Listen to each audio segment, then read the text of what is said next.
이광수 소장님께 마이크 네, 전해드리겠습니다. 참고로 제가 예측하기로는 최하 1시간은 늘어질 거다. 그렇게 생각하고 있으니까 너무 조급해하지 마십시오. 네. 예, 계속 손을 들었기 때문에 공정하지 않다고 생각은 안 합니다. 예. 안녕하세요. 광순회 복덕방 이광수라고 합니다. 저는 간단하게만 제안을 말씀드릴 거고요. 정책은 그 효율적이어야 되고 그리고 공정해야 됩니다. 그리고 또 하나가 더해줬으면 좋겠는데 과거에 없던 새로운 정책이어야 정부의 의지대로 부동산 시장을 이끌 수 있습니다. 그런 측면에서 어떤 정책을 논의할 때 이게 과거에 없던 건가를 계속 고민해야 됩니다. 그런 차원에서 제가 4가지 정도를 제안드리고 싶습니다. 첫 번째는 대출 구조 조정을 해야 됩니다. 지금 대출 규제가 이루어지면 전부 다 신규 대출자에 대해서만 규제하거든요. 예를 들어서 LTV, DTI, DSR 모두 다입니다. 그런데 기기 대출자에 대해서도 똑같이 적용돼야 됩니다. 그게 공정한 거죠. 왜 무주택자나 아니면 청년들만 규제를 받느냐 이거죠. 기존에는 대출 많이 받아서 집 산 사람들은 집값이 엄청나게 올라 있는데 그 사람들에 대한 대출 규제는 없습니다. 그래서 그런 공정한 대출 구조조정이 이루어진다고 보고 있고요. 두 번째는 저희가 양도세 감면을 해주는데 1가구 1주택자에 대해서 생애 1회로 제한해야 됩니다. 누구는 이사를 엄청나게 다니면서 그 비과세를 계속 받고 있어요. 그런데 이거를 생애 1회로 제한함으로써 과연 합리적인 선택을 하고 내가 처음에 집을 살 때부터 나는 이 집을 오래 살 건가 이걸 고민하게 해야 됩니다. 그래서 양도세 감면을 1회로 제한하자, 생애 1회로 제한하자 이걸 제안드립니다. 세 번째는요. 재건축 해야 됩니다. 해야 되는데 재건축 규제 완화를 하다 보니까 너도 나도 다 하면서 멸실주택이 증가하고 시장이 불안 요인이 되거든요. 그래서 저는 재건축 재개발의 총량 규제를 하자. 예를 들어서 서울에서 2만 가구 1년에 2만 가구만 하겠다는 겁니다. 그래서 그럼 누구를 먼저 하느냐? 공공 분양을 많이 하거나 용적률을 더 많이 올릴수록 분양가가 낮을수록 먼저 진행하게 하는 거죠. 그래서 지금 이 상태로 하면 규제 완화하면 강남만 재건축만 될 거예요. 그러면 계속 비싼 아파트만 시장 양산되는 거죠. 그래서 실제로 재건축 재개발을 통한 공급을 시장 안정화에 기여하기 위해서는 총량 규제를 해서 더 공공성을 확보하고 그리고 분양가가 낮을수록 먼저 해주는 거예요. 인센티브도 훨씬 더 많이 주는 겁니다. 그래서 총량으로 하자. 지금 서울시장이 추진하는 것처럼 재건축 규제 완화를 이렇게 하잖아요. 그러면 우리나라 집값은 폭등할 겁니다. 왜냐하면 30만 채가 갑자기 없어질 거예요. 그래서 총량적으로 해서 순차적으로 하자. 이걸 제안드립니다. 네 번째는요. 규제 지역을 없애야 됩니다. 왜 어떤 지역은 다주택자들이 투기로 사면 대출도 해주고 세금도 깎아주는데 왜 어떤 지역은 규제 지역이라고 해서 그 지역은 안 되는 겁니까? 바로 옆 동네로. 그래서 아예 규제 지역을 없애고 전체 지역에서 예를 들어서 투기로 살 때는 똑같이 규제를 받는 거죠. 이 문제가 왜냐하면 갑자기 동탄 지역에 집값 오른다고 가만히 있다가 규제로 하니까 시장이 변하거든요. 그래서 아예 규제 지역을 철폐하고 모든 대한민국의 어떤 땅이라도 투자로 살 때, 투기로 살 때는 규제를 해야 됩니다. 이것처럼 규제 지역을 아예 없애고 전체적으로 이게 바로 공정한 거죠. 왜 옆 동네는 규제했다고 그래서 나는 못 사고 그 시차에 따라서 더 달라지거든요. 그래서 다시 한 번 말씀드리지만 이재명 정부의 부동산 정책은 합리적이어야 되고 그리고 공정해야 됩니다. 특히 공정성에 더 관심을 두고 정책이 설계됐으면 좋겠다는 말씀을 드립니다. 아주 재밌네요. 이게 뭐 100% 진리라고 하기는 어렵을지 몰라도 어쨌든 발상이나 이런 거 아주 새로운데 대출 구조 조정에 예를 들면 기대출자에 대해서도 예를 들면 만기가 되면 다 상환하고 새로운 조건에 맞춘다고 하는 건 시행하고 있죠. 네네. 그 제가 전에 SNS에 한번 얘기를 해서 네. 뭐 똑같은 문제의식을 가지고 있었는데 그게 광범위하게 전면적으로 되고 있는지는 잘 모르겠는데 한번 정리 한번 해보시고요. 네. 맞는 말씀이신 것 같아요. 지금 사실 청년 세대들이 겪는 어려움도 부모 세대, 기성 세대들은 이미 다 성장의 그 기회, 과실을 다 누렸는데 지금 새로 진입하려니까 너무 어려운 거잖아요. 이제 그거 다 기득권화된 거죠, 기성 세대. 그 문제는 또 일리는 지적 같고 양도세나 이거를 생애 1회로 할지는 모르겠는데 기회를 무한대로 하게 하는 것은 사실 좀 문제가 있어 보이긴 하네요. 매우 일리 있는 지적인데 횟수를 제한하든지 아니면 뭐 첫 번째는 많이 해주고 두 번째는 좀 덜 해주고 세 번째는 아주 그거 좋은 생각인 것 같습니다. 한번 고민해 보시면 될 것 같아요. 좋은 생각 같아요. 저는 이거 너무 많이 이제 활용하거나 총액으로 제한할 수도 있고요. 예를 들면 총액으로 여러 차례 이 고가 주택을 사고 팔고 해서 하는 경우에 똑같이 해줘야 되냐? 그 일리 있는 지적 같습니다. 그 외에도 이런 구체적 타당성 있게 하자는 말씀이신 것 같은데 어쨌든 정책 당국자들이 좀 어렵긴 하겠지만 이렇게 좀 핀셋형으로 정확하게 구멍이 없게 하는 것도 중요하고 또 이걸 활용해서 부당하게 이익을 얻는 틈새가 생기지 않게 하는 것도 중요한데 이러려면 일을 좀 많이 해야 됩니다. 예, 그렇게 하겠습니다. 또 다른 분 의견 들어보시죠. 네, 의견 듣겠습니다. 좀 뒤쪽으로 가고 싶은데 저기 맨 뒤에 여성분 계시거든요. 마이크 전해드리겠습니다. 이게 안기령 대변인이 시야가 이렇게 돼서 그 라인으로만 지정되는 경향이 좀 보이는데 아닌가요? 네. 네, 말씀하십시오. 네, 안녕하세요. 저는 일반 참여자 황정민이고요. 저는 수원의 한 아파트 입주 예정자입니다. 2년 전 실거주 목적으로 분양을 받았는데 최근 그 가계대출 총량 규제에 따른 은행별 대출 한도 소진으로 인해서 잔금 대출 아예 받지 못하는 상황이 발생하고 있습니다. 이로 인해서 올해 입주를 앞둔 많은 실거주 예정자들이 큰 어려움을 겪고 있습니다. 이런 투기 수요를 억제하려는 정책 취지는 공감합니다. 다만 이미 2년 전에 계약한 실수요자들에 대해서는 잔금 대출 규제를 예외 적용하거나 경과 조치를 마련할 계획이 있는지 답변 부탁드립니다. 감사합니다. 네, 한번 점검해 보시죠. 이게 저런 지적들이 꽤 있더라고요.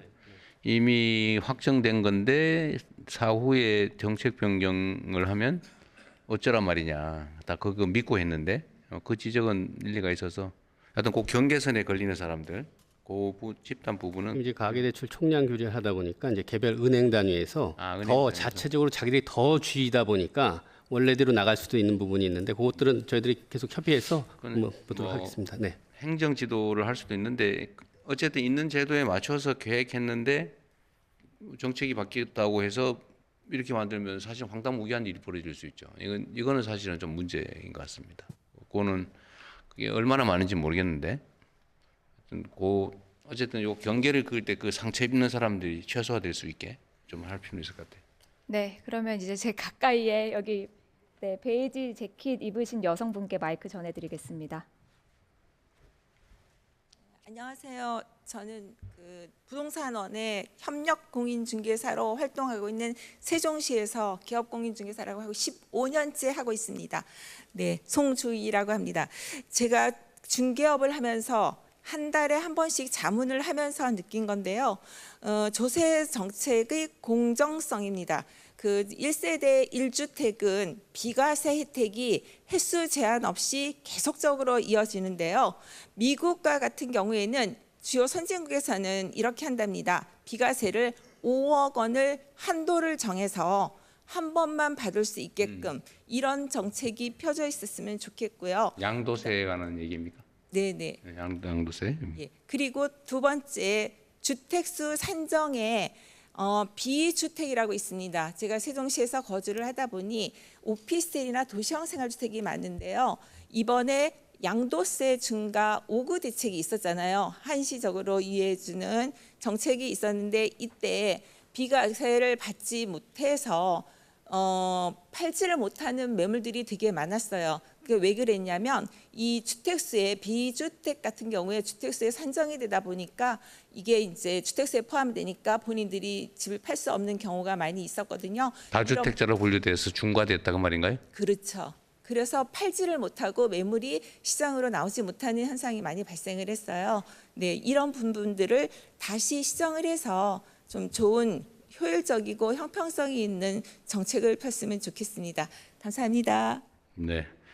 사실 오늘 제가 여러분들하고 토론하면서 우리 뭐 댓글이든 아니면 온라인 참여자 하시는 분들이시든 좀 듣고 싶은 이야기는 좀 더 구체적인 것이었어요. 예를 들면 보유세를 강화해야 된다. 이건 사실 대체적으로 동의하는 거예요. 그럼 어느 범위에서 강화할 거냐, 어느 정도 강화할 거냐, 어떤 차등을 둘 거냐, 사실 이런 게 중요하거든요. 또 다주택자들 중에 예를 들면 매입 임대를 하거나 아니면 매입해 가지고 다주택을 보유한 경우에 그건 사실은 명확하게 어쨌든 자산 증식 목적이라고 봐야 되거든요. 그런 경우하고 내가 진짜 살기 위해서 산 집하고에 대한 보호 정책은 좀 달라야죠. 예를 들면 조세라고 하는 게 일반적인 기준을 두고 예를 들면 내가 진짜 내 살림을 하기 위해서 가진 경우하고 와 여러 채를 돈 벌기 위해서 한 경우는 전 당연히 차등을 둬야 된다고 보고 그거에 대해서 우리 국민들께서 이견이 있을 것 같지는 않아요. 똑같이 해라. 그럼 어느 정도를 할 거냐가 사실 더 중요하거든요. 자, 오늘 얘기는 우리가 새로운 정책에 관한 토론이기보다 이미 다 알고 있어요. 아까 말씀드렸던 것처럼 우리 국민들께서는 어느 방향이 바람직하다는 거 대체적으로 동의하는데 그러면 어느 기준에 얼마 정도가 적정하냐? 예를 들면 진짜 5억이냐? 예를 들면 초고가 주택을 정할 때 논쟁도 보면 저기 지방에 계신 분들 이 시가 30억? 무지하게 비싼 거고 당연히 초고가죠. 예를 들면 교수님 보기에 5억이 6배인데 근데 수도권 서울에 사시는 분들은 시가 30억, 과세 표준 기준으로 하면 3, 4, 12, 한 15억? 15억을 뭐 중과세를 한다고? 이러면 엄청난 조세 저항이 벌어질 수 있거든요. 그러니까 지금 상황에 따라 또 다들 다르단 말이에요. 이래서 우리가 이제 그럼 어느 정도냐 이제 이 판단이 되게 어렵고 또 한 가지는 제가 전에 이제 1월 달부터 5월에까지는 그 다주택 중과 제도가 분명히 또 연장될 거라고 다 믿고 있길래 제가 할 수 없이 제가 원래 전면 일선에 나서면 안 되거든요. 원칙적으로. 소위 버퍼가 사라진다고 한번 저는 말하면 최종 결정자이기 때문에 정책 신뢰도라는 걸 고려해서 한번 얘기한 걸 웬만하면 뒤집으면 안 돼요. 그건 문제잖아요. 그래서 매우 신중하게 사실은 정리해서 하지만 이건 해야 되겠다고 해서 연장 없다. 그러니까 또 그럼 이렇게 빠져나가야지. 그러니까 그거 빠져나가는 거 불가능하다. 그러면 안 팔고 버텨야지. 그거 안 된다. 나중에 부담이 더 커질 거다. 이렇게 이제 여기까지 온 거예요. 그래서 사실 전반기에는 꽤 뭐 중요한 지역인 하향 안정화도 사실은 일정 부분 됐는데, 근데 그럴 경우에 그러면 새롭게 우리가 제도를 설계해야 되는데, 그러면 이제 소위 매물 잠김 현상으로, 그러니까 뭐 80% 중과되면서 내가 파느니 그냥 차라리 정권 교체를 기대하면서 버티겠다. 이런 경우가 이제 많아졌을 거 아닙니까? 그리고 정권 교체를 위해서 열심히 노력하겠죠. 근데 이럴 때 과연 그러면 여기에 대해서 어떤 탈출로 퇴로를 만들어야 된다는 것도 맞는 말이죠. 뭐 바람직한 상태가 아니니까. 그럴 때 그러면 이건 또 어떻게 처리해야 되냐. 여기에 대해서 의견들을 또 주신 분들도 있어요. 예를 들면 그때 판 사람들보다 더 똑같이 하거나 유리하게 하면 대통령 국가 최고 책임자가 한 얘기를 믿고 처분한 사람이 손해보는 느낌이 들잖아요. 그렇게 되면 안 되죠. 그러면 그것보다는 적게는 탈출할 수 있는 기회를 한시적으로 주는 게 어떠냐 이런 의견도 있어요. 어느 정도로 또 어느 기간 동안에 그럼 종부세 보유세를 강화하면서 그 대신 강화만 하면 또 안 되잖아요. 뭐 퇴로를 열어줘야지. 퇴로를 열 때 그러면 어느 기간에 어떤 방식으로 이런 고민들을 사실 좀 해야 되거든요. 또 택지 공급과 관련해서 이런 고민도 있습니다. 제가 지금 수도권에 지금 헬기 타고 한번 돌아볼 생각이거든요. 전부 다 좀 찍어보려고 제가 또. 공무원들 입장에서는 이거 원래 안 되는 거야. 당연히 안 되지. 이런 게 있는데 제가 보는 시각은 또 다를 수 있거든요. 여러분들이 보는 시각이 또 다를 수 있어요. 근데 우리 집 옆에 이거는 개발해도 괜찮겠는데? 근데 검토가 안 되고 있네. 이런 의견도 좀 주시면 좋겠어요.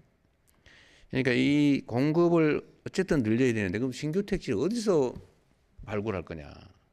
이거 만만치가 않은 거예요. 최대로 발굴도 추가로 하고 있습니다만. 그래서 근본적인 대책은 이제 이 집중 압력을 줄이는 건데 그것도 한계가 있죠. 단기적으로 안 되잖아요. 그래서 지금 단기적으로 한다면 지금 당장에 제일 급한 거는 사실은 이제 조세 제도죠. 왜냐하면 시한이 있어요. 이제 이번에 안 하면 또 내년에 해야 되고 그렇다고 이거를 뭐 찔끔찔끔 지금 일할 수는 없잖아요. 하면 제대로 해야 되는데 그래서 그런 측면에 좀 맞춰서 말씀해 주시면 좋을 것 같습니다. 그러니까 네. 원론적인 얘기는 대충 다 아는 거예요, 서로. 네. 그 제가 알기로 이 자리에 언론인 분들도 이렇게 와 계시다고 알고 있거든요. 네, 저기 발언 기회 드리겠습니다. 마이크 전달해 주세요. 그렇게 하시면 되겠네요. 여기 그냥 나름 분류가 돼 있던데. 그러십시오. 네. 예, 안녕하십니까. 죄송합니다. 안녕하십니까. 저는 유튜브를 통해서 재건축과 재개발 분야의 탐사 취재를 진행하고 있는 프레스룸의 정혜권이라고 합니다. 먼저 교수님들께서 말씀하신 재건축에 대한 공사비 인상 부분에 대해서 좀 말씀을 드리고자 하는데요.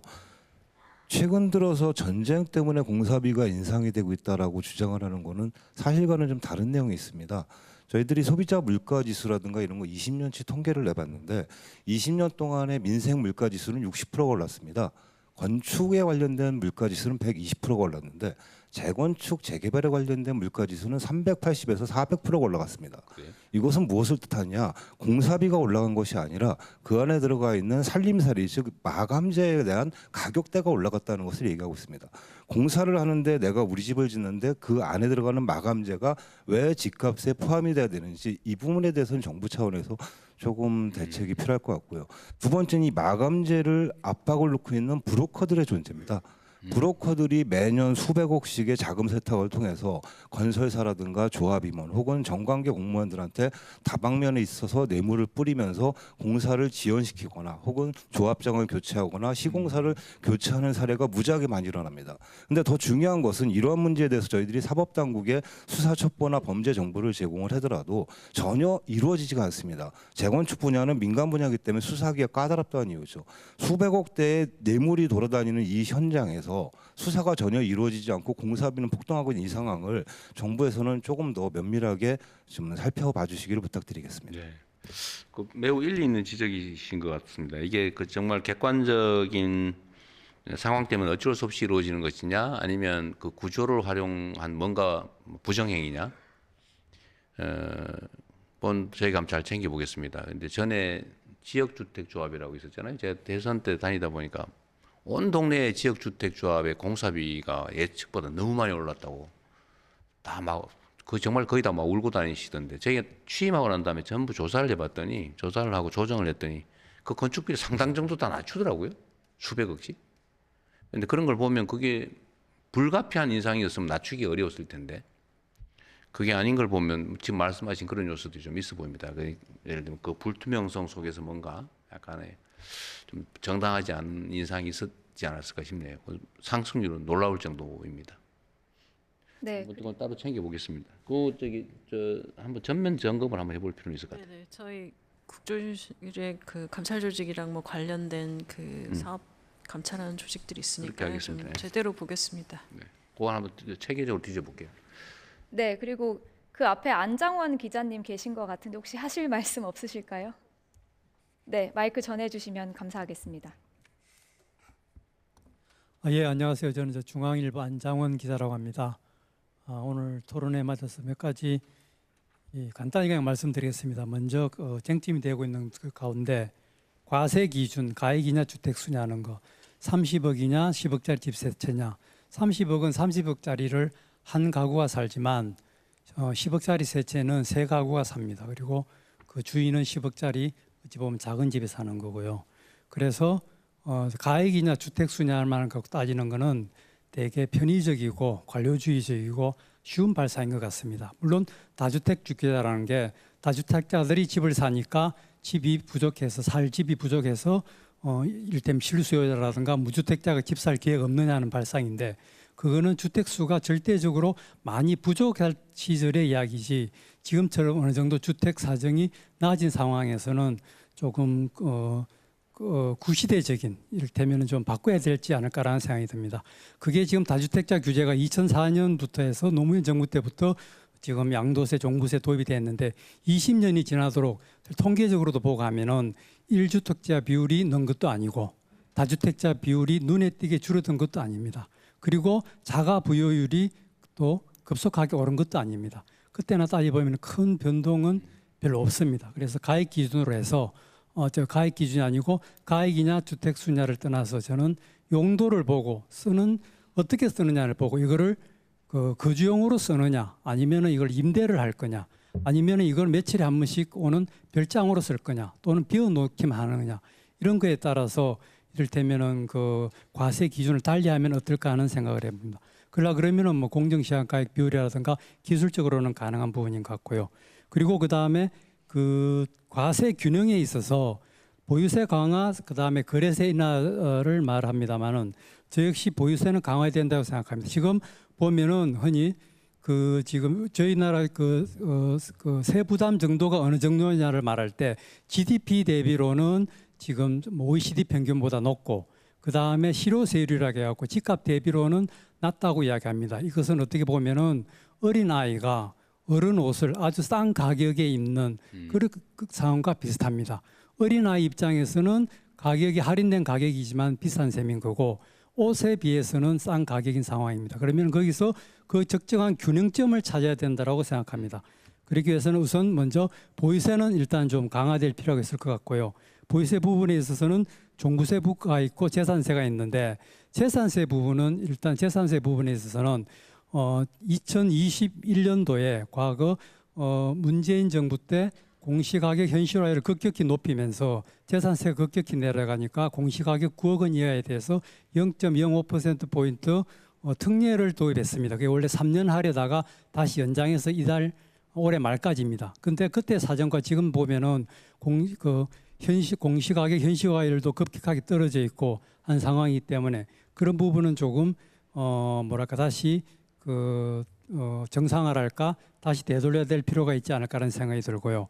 그리고 그 초고가 주택 부분에 있어서는 저는 초고가 주택은 앞서도 이야기 있었습니다만은 초고가 주택이 집값 주도를 선도합니다. 그리고 초고가 주택은 어떤 실수요적인 측면 예외, 희소 가치라든가 그 다음에 과시적 효과라든가 이런 것 때문에 가격이 상당히 많이 부풀려 있습니다. 그리고 초고가 주택은 대개 큰 집이고 합니다. 그러면 이거는 자원 낭비라는 측면에서 보다 하더라도 이것은 어떤 기후 위기든지 이런 상황에서 과연 맞는가라는 생각이 들고요. 그런 측면에서 초고가 주택에 대해서는 더 많은 과세가 필요하지 않을까라는 생각이 듭니다. 그러면 초고가 주택에 대해서 과세할 경우에 그에 대한 조세 부담이 저항이 있을 수 있겠지만 제 생각에는 초고가 주택을 가진 분들은 초고득 자산가일 수가 있을 테고 이런 분들은 기부도 많이 하고 뭐 보시도 많이 할 겁니다. 어차피 세금 많이 내려는 거는 국가에 대해서 국민에 대해서 기부하는 것과 마찬가지지 않습니까? 그래서 그렇게 뭐 저항을 많이 할까라는 생각이 들고요. 그리고 적정한 가격이 어느 정도라는가를 생각해 보면은 지금 종부세가 부과되는 공시가격 12억 원은 주택수 기준으로 보면은 올해 보면 대략 한 전국 주택수의 한 3%, 서울의 한 15% 정도 됩니다. 그러면은 이거를 만약에 공시가격을 30억으로 하면은 전국 주택수 기준으로 0.3% 정도가 됩니다. 그리고 대략 한 5만 가구 정도가 되고요. 공동주택 기준으로. 그럼 그거에 대해서 조금 더 높이는 게 어떨까 하는 생각이 들고요. 그리고 이 30억 정도 하자. 공시가격 30억 그리고 공시가격이 한 20억 정도면 아마 한 1% 정도 될 겁니다. 그래서 제 생각은 1% 이내로 인해서 그 대상은 초고가이기 때문에 가능하면은 숫자는 좀 줄이는 게 맞지 않을까라는 생각이 듭니다. 그리고 지금 아까 말씀드린 것처럼 초고가 주택이 어떤 자산 가치의 불평등이라든가 소득 양극화와도 관련된 부분이 한데 지금 양도소득에 있어서도 사실 초과 양도소득이 되게 많습니다.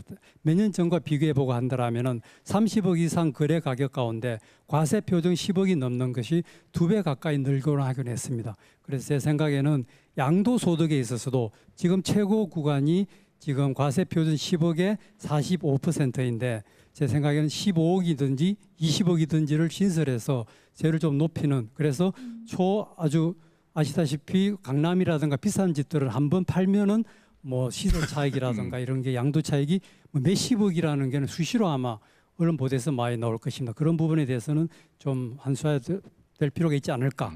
그리고 지금 또 취득세 부분에 있어서 고급 주택이 있습니다. 고급 주택이라고 지금 집 크기만을 가지고 대략 100평을 넘게 따지는데 저는 그 고급 주택의 부분에 있어서도 아까 그 초고가 주택의 금액 기준도 같이 적용해서 하는 게 어떤가라는 가격 기준을 도입하자. 예, 가격 기준도 같이 병행을 해서 집 크기라는 것은 과도한 주거의 과잉 낭비, 과소비라고 생각되기 때문에 그것과 함께 그 가격도 같이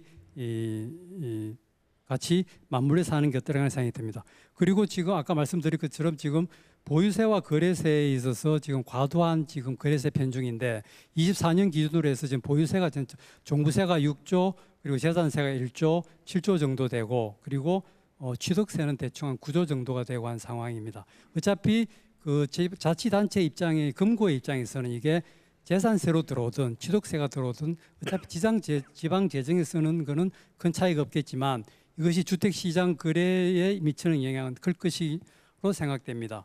그래서 저는 그 거래세 부분은 완화를 해야 된다고 생각하고, 이 거래세는 뭐냐면은 대표적으로 바로 취득세가 됩니다. 취득세가 지금 가만히 보면은 대충 취득세하고 10년, 20년 정도의 보유세하고 대충 맞물려 있는 비슷한 상황입니다. 그러니까 그 취득세 부분을 많이 좀 완화해야 되지 않을까라는 생각이 들고요. 그리고 양도세 부분에서는 아까 말씀드린 것처럼 뭐 초과 양도 소득이랄까 아주 그런 부분에 대해서는 강화할 수도 있겠지만은 그 양도세 부분에 있어서 완화는 저는 뭐냐면 어차피 보유세라고 하는 것은 지금 사실 양도세적인 소득세적인 성격이 있습니다. 보유세는 매년 집값을 평가해가지고 오른 그만큼을 더 매기는 거니까 사실은 그거는 그 집값이 오른 거에 대한 그 세가 늘어나는 거기 때문에 그 양도세를 땡겨서 내는 측면도 있습니다. 그래서 제 생각은 양도세를 매길 때 앞서 낸 보유세에서의 어떤 증가분이랄까 그런 부분들에 대해서 좀 감해주는 식으로 하면은 어떨까라는 생각이 들고요. 네. 그리고 그 마지막으로 그러면 한 가지만 말씀드리겠습니다. 지금 정부의 정책이라는 거는 제 생각에는 이거는 지속적이고 장기적인 게 가장 중요한 것 같고요. 대개 비유를 하자면은 사춘기에 청소년 아이를 키우는 부모의 어떤 자세가 필요하지 않을까. 사춘기의 경우에는 호르몬이 급증하듯이 흔히 말하는 그 야성적 뭐 충동이라든가 이런 것들에 대해서 어느 정도 관리를 하되 한쪽으로 너무 쪼아도 안 되고 알다시피 한쪽으로 너무 풀어놔도 되지 않습니다. 그리고 과하게 할 경우의 문제는 그 효과가 있어서 그러면 그에 대한 반발이 크고 그러면은 반드시 그 다음에 정권이 바뀌는 그런 식의 변화가 있을 것입니다. 그러다 보면 또 규제가 바뀝니다. 규제가 바뀌거나 제도가 바뀌는 것보다는 어떤 제도든지 간에 그게 지속적이어야지 예견 가능하고 하다라는 생각이 됩니다. 그 네. 부분이 특히 세제라고 생각됩니다. 이상입니다. 감사합니다. 네, 좋은 지적을 많이 해주셨습니다. 하여튼 말씀하신 대로 저도 그런 생각이 좀 들던데 아까도 잠깐 말씀드렸습니다만 우리 사회가 부자를 존중하지 않잖아요. 왜냐하면 우리가 이제 산업화 과정을 거치면서 부자가 되는 경로가 여러 가지가 있지만 정말 열심히 일해서 스스로 만든 것도 있지만 부정부패나 이 비정상적인 루트로 부자가 된 사례가 많아서 부자를 보면 존중하기보다는 혹시 뭐 이런 생각이 많이 들었던 것 같아요. 근데 이제는 사회가 매우 많이 정상화됐기 때문에 뭐 부자가 돼서 비싼 집에서 높은 세금을 내면서 사는 사람들을 경원시하기보다는 존중해 줄 필요는 있는 것 같습니다. 대신에 지금 지적하신 것처럼 사회적 비용이 많이 수반되기 때문에 그에 상응하는 부담을 하는 걸 너무 당연하게 좀 수용해 주면 좋겠다는 생각이 들긴 해요. 그렇게 변해 가겠죠.